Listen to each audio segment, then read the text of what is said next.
Buenos días, chicos. En 1849, una mujer de nombre Cecilia Boll de Faber, pero que firmaba sus obras con el seudónimo de Fernán Caballero, publicaba una novela que se titulaba La Gaviota. Empezaba el realismo.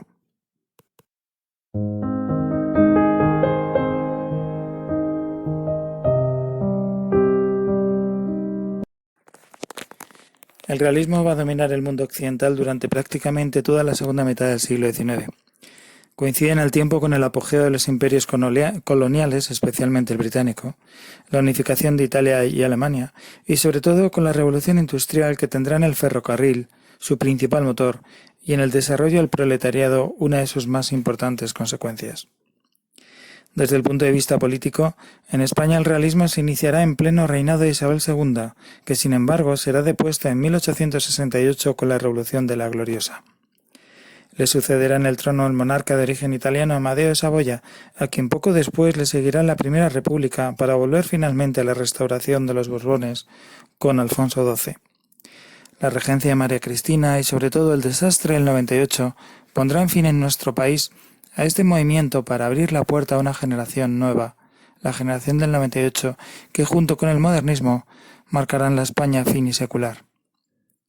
En lo que se refiere al pensamiento y la cultura, es la época del positivismo, con el francés Comte como su representante más destacado, y de los avances en la ciencia y en la tecnología.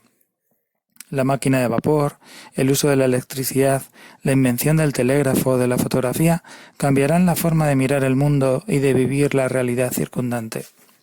A su vez, el desarrollo de los movimientos obreros como el socialismo y el anarquismo, el manifiesto comunista de Marx y Engels se publica en 1848, así como las teorías evolucionistas y de adaptación al medio de Charles Darwin y la herencia genética de Mendel, contribuirán a una transformación profunda de las mentalidades. Y todo esto quedará reflejado en la literatura. Como decíamos, los cambios que se están viviendo van a quedar reflejados en la literatura de la época. Es más, esta literatura va a tener precisamente como principal objetivo retratar esa sociedad y al ser humano que protagoniza ese mundo en transformación. Balzac, para muchos el iniciador, y Flaubert en Francia, Tolstoy y Dostoyevsky en Rusia, Dickens en la Inglaterra victoriana, y Galdós y Clarín en España serán entre otros, algunos de los más grandes representantes de la novela realista en Europa. En nuestro país, antecedentes lejanos como la picaresca o el propio Cervantes, y cercanos como el costumbrismo, ese movimiento que se había desarrollado dentro del propio romanticismo, favorecen sin duda la entrada del nuevo movimiento. La novela realista se va, por tanto, a caracterizar por retratar la realidad, tanto social como individual, y por el predominio de la novela como género más adecuado para llevar esto a cabo. Lo hará de forma crítica, sin la complacencia amable del costumbrismo, y siguiendo una estructura lineal con un narrador omnisciente que se expresa en tercera persona. Y todo ello sobre una prosa sobria y sencilla. En su seno crecerá asimismo un nuevo movimiento, más radical en sus planteamientos, llamado naturalismo. Se define por el ateísmo de sus principales autores y la defensa del determinismo, según el cual el hombre está totalmente condicionado en su forma de actuar por el medio y por lo tanto no es libre. El naturalismo acentúa además significativamente los rasgos realistas al poner el foco en los aspectos más sórdidos de la sociedad. Este movimiento, iniciado en Francia con Émile Zola, no cuajará plenamente en nuestro país, tal vez por la fuerte impronta de la Iglesia en la sociedad española. Solamente la escritora gallega Emilia Pardo Bazán, naturalista en la forma, mas no en el fondo, según el propio Solá, se acercará a él, y en mayor medida Vicente Blasco Ibáñez, autor entre otras novelas de La Barraca o Cañas y Barro, a quien sí podríamos considerar plenamente naturalista. Otros escritores como Galdós o Clarín mostrarán elementos naturalistas en algunas de sus obras, pero sin llegar a sus últimas consecuencias. Concretamente, en la novela realista española es la regionalización uno de sus elementos caracterizadores, dado el interés que muestran los autores por retratar su propio terruño, su región.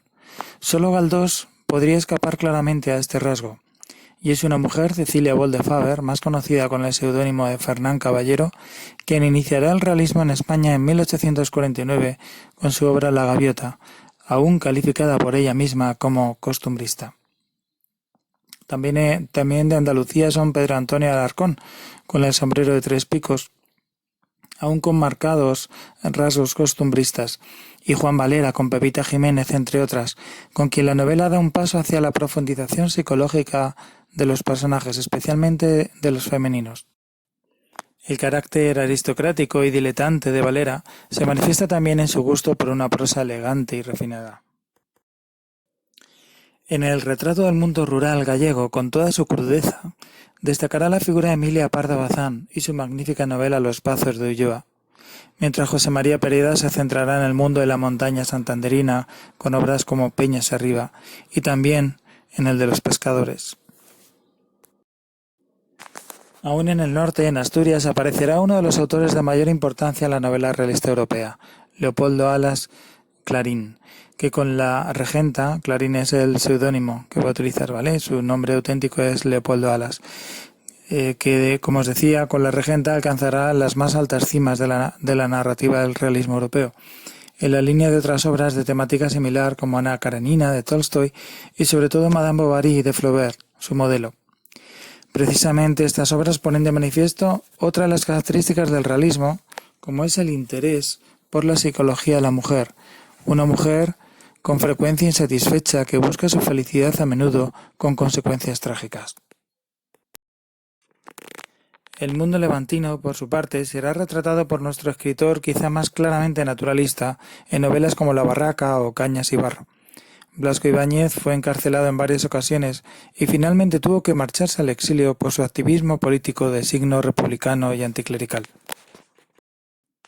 Pero será Benito Pérez Galdós nuestro novelista más universal. Con una obra abundante y variada podemos ver en él una evolución desde las novelas ideológicas o de tesis de una primera etapa, situadas en el norte peninsular, pese a que él era de origen canario como Marianela o Doña Perfecta, una segunda etapa constituida por lo que él mismo denomina novelas contemporáneas, que centra en Madrid sus historias y en el que encontramos su novela o en la que encontramos su obra más importante, Fortunata y Jacinta, junto a otras obras de gran calidad como Tormento o Miau. Y por último, una tercera que él mismo calificó de novelas espirituales como Nazarín o Misericordia. A todo ello, debemos añadir su magnífico ciclo narrativo de los episodios nacionales, en los que pretenderá novelar la historia reciente de España, según afirma el propio Galdós.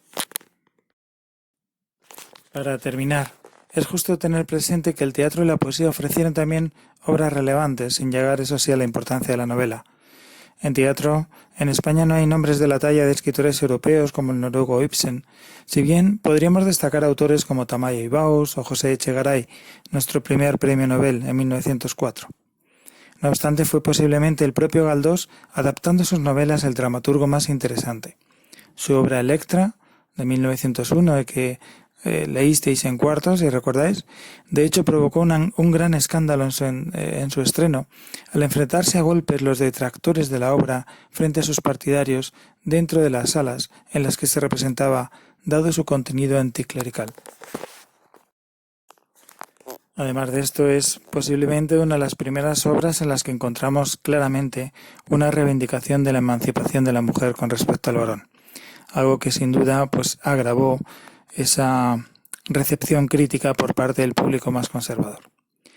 Por su parte, en poesía podríamos recordar al asturiano Ramón de Campoamor, que seguramente os suena también por el Teatro de Oviedo, ¿no?, donde se entregan los premios Príncipe de Asturias, caracterizado por un verso coloquial y a veces humorístico, y al vallisoletano Gabriel Núñez de Arce, más retórico y con tendencia a la soflama política. Ninguno de ellos, por supuesto, llegará a la altura de nuestros grandes novelistas del realismo, sobre todo Galdós, Clarín, y yo destacaría también muy especialmente a Emilia Pardo Bazán. Bueno, chicos, pues yo aquí ya os dejo, cuidaos mucho, pero no quiero terminar este vídeo sin antes dejaros una imagen de aquella adaptación que vimos tan magnífica de La joven compañía, con ese montaje de Fortunata y Galdós. Seguro que todos os acordáis y seguro también que lo echéis de menos. Un beso muy grande para todos. Nos vemos.